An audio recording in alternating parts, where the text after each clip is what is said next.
fast forward, Mammy, I'm more cover Emerson, so AGH Politics Avenue. Quick one, young Queen Simu. I am subscribe to the channel, Eddie Amami. Only your Queen Sima, a year lead councillor, a match my own to me, a year a quantum mining case in Honum. Willing a court, Eddie Bay, you know. Papa no etimi akyere na adwen a onua enye asem koto akra disappointment kase papa no ehunu se eye court etimi disappoint omu no wajemre abra wakasa after say court pon case no ana osole free eye case no so no papa no grant interview yenhwe ensema hodo a botimi ekagu ho chene so am say age politics avenue yemo enhro eye lead councillor lawyer apia Kubi asoye na yenhwe ensema hodo a ono so okan Ashanti Regional Chairman Bernard Intwibwesiako, popularly referred to as Chairman Wontumi, to open his defense in the illegal mining case against him at his concession at Samreboy in the Western region. The court dismissed an earlier submission of no case filed by lawyers for the Akonta mining owner. Andy Kubi, lead counsel for Wontumi, expressed disappointment with the decision of the court. If this is the way criminal jurisprudence will turn out to be, then means nobody is safe. Because any accused person at all can come and admit the commission of the crime and immediately turn out to be a prosecution witness and call any of us as having facilitated his commission of the crime, and immediately he is exonerated of the crime because he would have signed non-prosecution agreement. Our chair, Bernard Intwibwesiako, popularly referred to as Chairman Wontumi, to open his defense in the illegal mining case against him at his concession at Samreboy in the Western region. The court dismissed an earlier submission of no case filed by his lawyers, that's the lawyers for the Akonta mining owner, that's Bernard Intwibwesiako and Kubi, the lead counsel. His lawyers have been addressing the press after the proceedings, and this is the indication they give of what the way forward is for them. Take a look. And if this is the way criminal jurisprudence will turn out to be, then means nobody is safe. Because any accused person at all can come and admit the commission of the crime and immediately turn out to be a prosecution witness and call any of us as having facilitated his commission of the crime. And immediately he is exonerated of the crime because he would have signed non-prosecution agreement. We live to see. Well, it says we live to see. We're given an indication of they challenging this particular decision, but already the government has given indication of measures that have been taken regarding Chairman Wontumi and this particular case. Over the weekend on Key Point, Phyllis Kwatufo, Minister in charge of Government Communications, gave an update of what has happened regarding Chairman Wontumi's case. Take a look. On the 8th of January, 2025, it was found that about 50 million Ghana cedis had been paid him from Cocoa Board. Yeah, Cocoa Board. Cocoa Board, for some work that he said to have done. He moved 30 million of that to purchase some securities. In other words, bonds, I think, treasury bills. And then about 23 million to purchase or set up an insurance company. Hey, man. When was this? Oh, this was in January, February. Last year. Yes. So all these assets have been frozen, as I speak. Indeed, again, look, even his mobile money account has been frozen. Chairman won't yes. Mobile money account. Even his mobile money account has been frozen. Unless he sets up another one or use another conduit, he cannot use mobile money, receive or send. So that is the extent to which the state has gone to ring fence these assets, pending the determination of the case. How can anybody see this and say Oral has died? I cannot confirm this information. And I do thank you. I thank you very much for joining us here on Ghana Tonight. Thank you for having me. And as Broja Jemfi is Deputy Defense Minister, joining us here on Ghana Tonight with the most important is the condolence to the family, and then also the clarification of exactly what this aircraft make and the purpose, where it was traveling or flying from, and its intended destination, and the information we've gotten so far. But here's what I was referencing regarding this particular social media post. It has emerged that, and I'm just going to put that on the screen right now, this crashed light aeroplane was once grounded for 22 years. Now, that's according to the social media post that you're seeing on the screen right now, and only resumed flights less than 3 years ago. Information from the online post that we're showing you the pictures of indicates that the aircraft is a 3 iSky Arrow 650, originally manufactured by Initiative Industriali Italian between 1992 and 2008. A February 2023 Facebook post by someone only identified by the social media handle name Roberto Belea, with operations, we understand, of a particular Ghanaian Air, that's Ghanaian airline, with operations in Accra and Obuasi, suggested that the aircraft had been grounded for the previous in the last 22 years from that particular period of this post. This was February 4, 2023, and had only come back to life on the set date of this post. He shared photos of the aircraft and a video with a caption, that's what you see there, after 22 years, 9G ADV is again airborne. What an emotion. And he says shortly more videos from GoPro.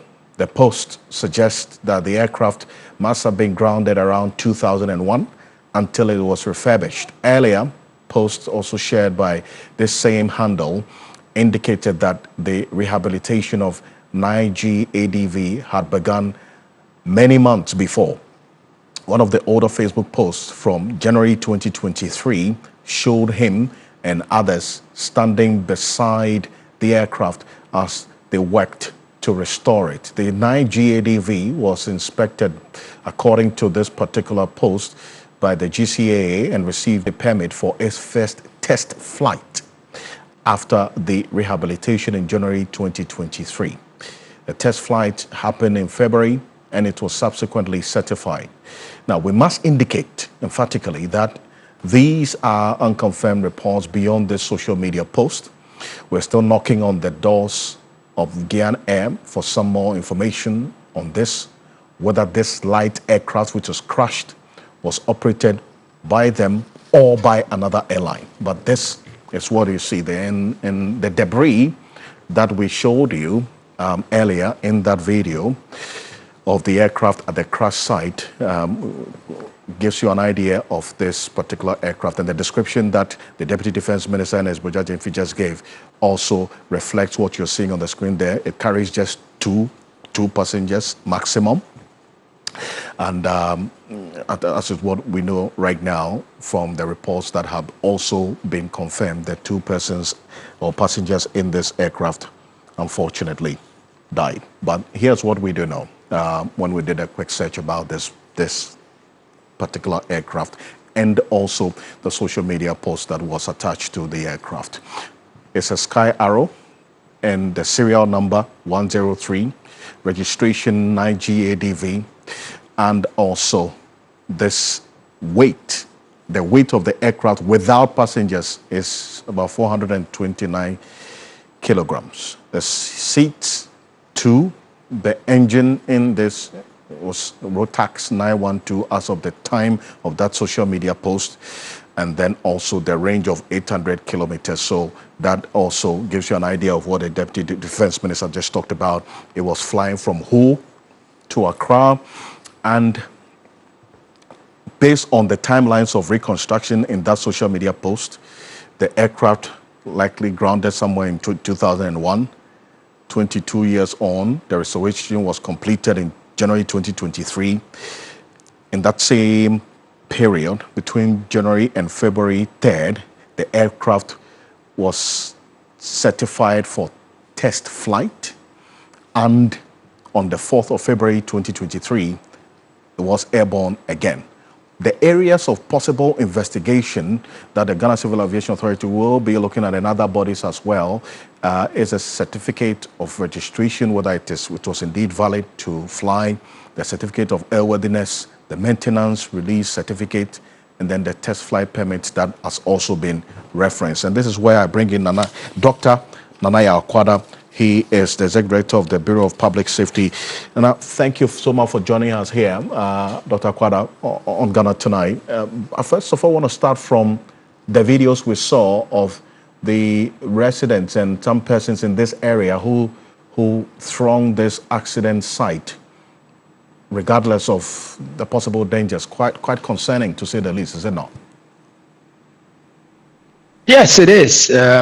I think it's like I've told a couple of media houses today that it's still bringing into question, the swiftness of our emergency responders, right?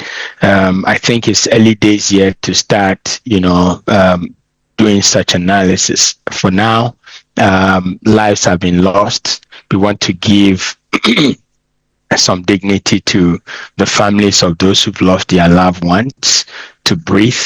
We want to get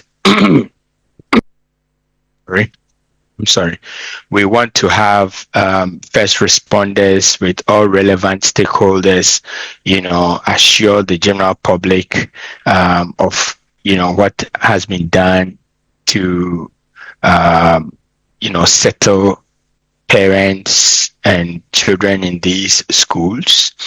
We want to see how possible the National Disaster Management Organization, how quickly, together with the Ghana National Fire Service, the police, and the Air Accident Investigation Bureau, collaborate to start giving or providing, very useful responses to the Ghanaian public. As of now, we have seen posts, and Alfred, you shared some with me, of a man who claimed that he was going to test fly this aircraft.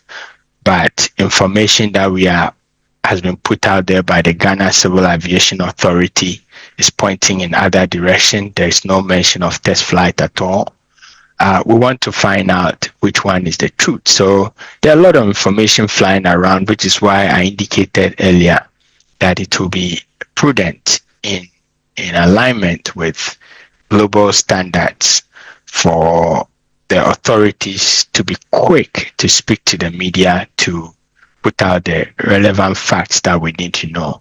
Was this flight actually a test flight? And if it was a test flight, who decided that over the ocean was not enough? Or I don't know. I want to understand why a test flight would take place in a densely populated area, like the Tema Enclave, right?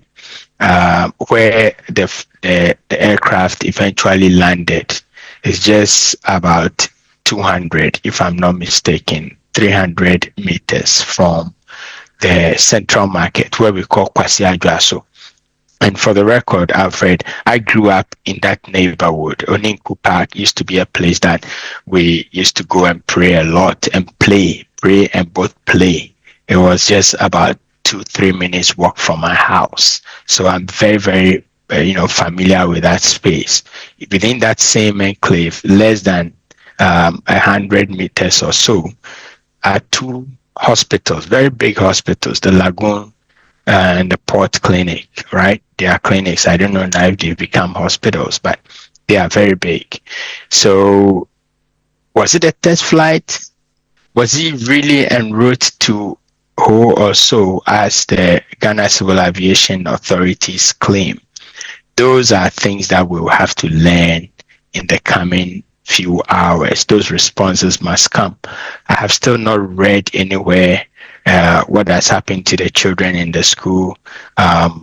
Did any of them get injured? Have they been able to account for all the children? Those facts are ones that I have said earlier that we will need the regional police commander, the member of parliament for that area, the headmistress, and I thought you said you had her on the line. And it's two campuses. We have the elementary and the primary. We want to see them face the media and respond to questions. Some of these questions that we've asked, those questions will allay the fears of the general public, assure parents and teachers and students. And then it builds trust in the emergency response agencies as well as the authorities that be. If that is lacking, then it's not good. And I'm hoping that after all this is done, we would want to take another look, not a second look, because we've had several opportunities to look at our emergency response plans. We want to take a look at the emergency response plan and how to make it really a workable document. I see.